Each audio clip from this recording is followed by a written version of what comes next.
Hi, this is Kelly Hansel, and we're here again in my yoga room. And since it's the last day of winter, I decided that I would start breaking down for you the poses that are in the classical sun salutation. So yoga poses are called asanas, and asana is just one of the 8 limbs of yoga. And we practice asana in order to reconnect our mind to our body. And we do that through the breath, so matching the breath with each of the movements.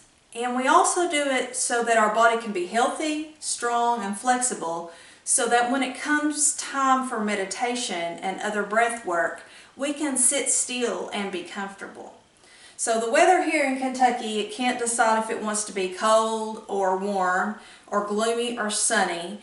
And it being Sunday, some of us might be dreading the coming stress of the work week on Monday. So let's open our heart center with these poses. So thinking of leading these poses with your heart. The 4th chakra, the color of the energy is green, representing healing and uniting us all as one. So let's start with the basic forward fold. And you'll first stand in Tadasana. Tadasana is mountain pose, which is just a regular standing. So you wouldn't think that standing would be an asana in yoga, but it most definitely is. And depending on the shape of your pelvis, mine is a little wonky. It sits like this. Yours might be straight or otherwise. Will depend on whether you're comfortable with feet together or feet slightly apart. I really like feet slightly apart. It helps me to have more stability. You want to spread your toes. So think of it almost as if you're wanting to grab hold of the ground with your toes. And then kind of rock forward and backward to feel all 4 corners of your feet. From there, think about lifting the energy. This is your grounding, your rooting down.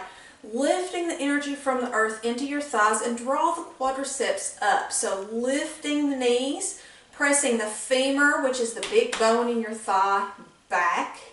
From there, we want to pull the root locks. So definitely read that article on asanaacademy.com about engaging your transverse abdominis.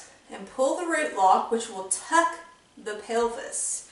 So in tucking the pelvis, here in your base, your root chakra is your pelvic floor. So you'll feel that really rooting down, navel to spine. From there, so you can see if you're slouching or not, definitely engage the scapula, the shoulder blades, pull them together and down. Arms fall gently at your sides and head forward. So from a strong mountain pose, we breathe in, we lift our arms up. And I don't recommend that you back bend at the beginning, and you can leave your arms apart or you can bring them together in prayer pose. And from there, you swan dive. Again, leading with your heart, hollow out the belly as you come down, keeping the root lock pulled, your tailbone drawing down toward the ground. And just think about draping your body over your legs, your upper body. So really firming those quadriceps, pushing back the femur into the thigh, bringing the weight into the balls of the feet. We'll really stretch those hamstrings. So I'm going to show you from another angle so that you can see.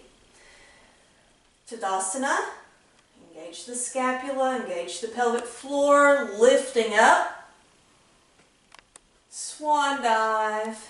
Now some of you will easily meet your head to your knees, and others of you will come as far as I do. Some of you might not be able to come this far, and if you can't reach the floor with your hands, you can always just rest them lightly on your legs. You can even dangle your arms as you start to stretch your hamstrings. So really making sure the weight is in the balls of the feet here. And then engaging again the pelvic floor, rooting down with the tailbone. Inhale, lift halfway up for half standing forward bend. So you can engage with the fingertips on the ground, really hollowing out. See how my belly is hollow here and here's my ribs? I can stick my arm in the hollowed out pit of my belly. I'm really supporting my spine so that I can have a flat back, engaging the shoulders. Don't creak your neck up, just let it be very natural. Pressing back into the femur again, pressing back into the thigh, and at the same time rooting down the tailbone. Now, I'm going to inhale and come up, bringing my hands, Namaskara, to the heart center. Now I'm going to share with you the pose that is most identifiable with yoga, and that's downward facing dog. But a lot of people tend to not do it correctly, and it takes them a long time to figure it out. It did me. And now that I've figured it out, it's a much more comfortable pose. So I'm going to grab some props. Grabbing my trusty yoga blocks here to show you some variations in case you may need them. But we're going to start in quadruped position, which is just all fours. That's a fancy way of saying it. Make sure that your hands, fingers spread, are shoulder width apart. See that your index finger is pointing towards the top of your mat. Okay? And you want to walk them about an inch in front of your shoulders. So really rooting down with the first knuckle, which is here in the palms of your hands, thinking of them as suction cups. You don't want to put your weight back on your wrists, especially if you have carpal tunnel or anything like that. That's going to hurt. So definitely put the weight, any weight that you're bearing on your arms, in those first knuckles. So you're going to tuck the toes, and from here, inhale, lift the chest. Really start to engage the pelvic floor as you're exhaling, tucking the tailbone and pushing back, lifting through the abdominals, everything. Engaging the pelvic floor, the lift comes through the abdominals. And you can walk the feet in if you need to. Not everyone's heels will come to the floor. Now from here you want to really watch my shoulders change. So here I'm not really engaging my scapula, and now I am. So thinking about drawing the forearms together and the shoulder blades down your back. Again, pressing weight into the femur, pressing the thighs back. Your feet can be any distance from hip width, maybe even a little wider to closer together. Always rooting that tailbone down, hollowing out the belly.